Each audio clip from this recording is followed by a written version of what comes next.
Hey guys, welcome back to my videos. This is my part 3 of my How to Batman series.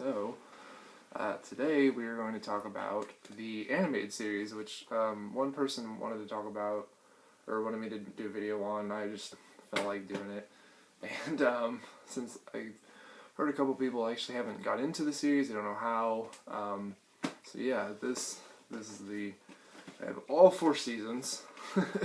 Of it. I'm a huge fan. This is basically how I got into Batman, the character, the whole universe, blah blah blah, everything like that. This series came out in 1990, I believe, 1983, I want to say. Batman is voiced by Kevin Conroy. Joker is by Mark Hamill, who is also in Luke in Star Wars. So if you don't know that, then there you go. Fun fact. Anyway, basically, this whole series is just phenomenal. It's like everyone talks about it. Everyone highly regards it. It is like almost like the holy grail of Batman. Basically, like this is for a lot of people. This is how they got into him. This is how they got into the comics, and all that stuff. It's great for kids, for adults, for just basically anyone. It's very mature, even though it's animated. It's a very mature series, which is really interesting because you wouldn't think, since the first TV show for Batman was kind of the 60s Batman, you wouldn't think an animated series aimed for kids would be mature, but it really is. It handles a lot of serious things very, very well. And that's what I just love about it. The Joker is probably my favorite incarnation of this series because Mark Hamill does a phenomenal job. He is like my favorite voice actor. Him and Kevin Conroy. Like every time I read the comics, I always picture these guys and their voices.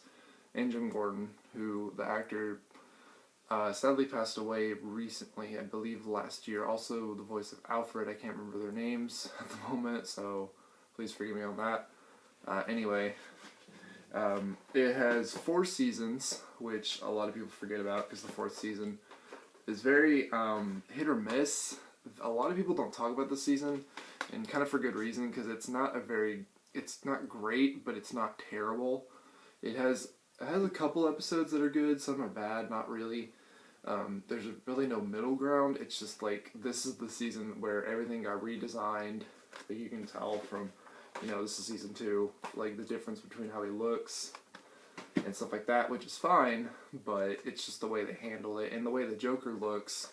I don't know if you can tell right here, is like he has a weird pointy nose, like I don't know why, like a Spy vs. Spy character.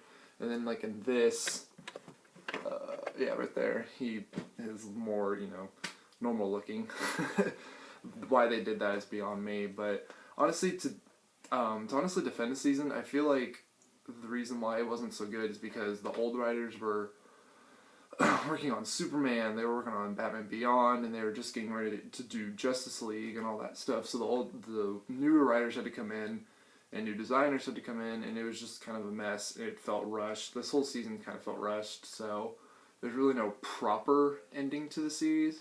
If you want a proper ending to this, watch Batman Beyond, and then watch Return of the Joker, which is the movie after Batman Beyond, which concludes both the animated series and Batman Beyond, because it's amazing. You should a lot of people should watch that show.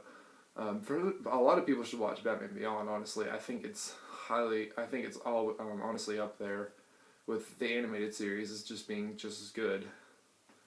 I love it so much. That one's just as mature. I feel like that one's a little more mature because they can get away with more stuff because it's older. It's aimed for an older audience. I do that because older-ish, like probably like tweens or something like that. But that's basically it. Check it out if you haven't. Go on. You can literally be like me, get all the DVDs if you want, or just go online and watch it. Just honestly watch it. Also, after watching this, immediately watch Mask of the Phantasm, which is a really good movie. That is awesome. It's an awesome movie. It's a prequel, so it's like kind of before the animated series, so that's fun. Also, if you're wanting to get into the Justice League, I would recommend doing this series and then Superman, then Batman Beyond, and then the Justice League, because they actually all tie it in together, surprisingly. They also tie in Static Shock, if anyone remembers that show. I do. I actually liked it, but a lot of people didn't, so whatever. Anyway, that is it for today. I might do, my next video will probably be Scott Pilgrim or another animated video. Just, I really like animation, so I also might do Ninja Turtles, if anyone wants that. Anyway, just leave some recommendations down below. Anyway, see ya.